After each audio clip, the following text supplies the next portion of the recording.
a perverse generation.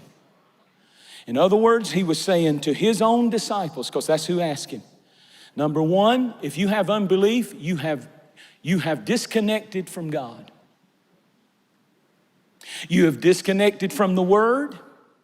You have disconnected from praise and worship. You have disconnected from church. You have disconnected from my presence. You have disconnected from hungering for me. And when you disconnect from God, unbelief begins to take over. You're not faith-filled, unbelief begins to take over your life. Fear, anxiety, hopelessness, despair. And he said, first of all, your unbelief, you're disconnected from God. Now watch this, and you're perverse. It comes from the word pervert. In other words, he's saying, you're not connected to God, and on top of that, you're too connected to the world. But let me tell you how you fix that. This kind comes by fasting and prayer. What is prayer? Prayer is connecting to God, connecting back to God.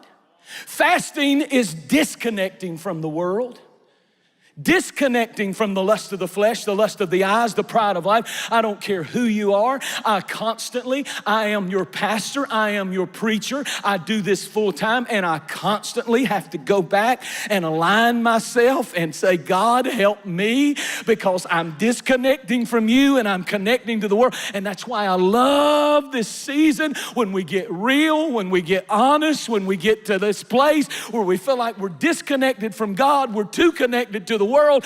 In comes fasting, and it disconnects us from the world, and in comes prayer, it reconnects us to God, and suddenly we have dominion and power over the enemy and a fresh anointing, and we obtain the favor of God again on our lives. Somebody give him a great shout of praise. Wow. Don't you want that in 2018?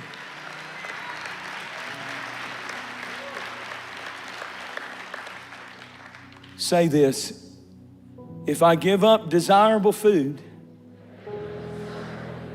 I'll become very desirable to God the next 21 days.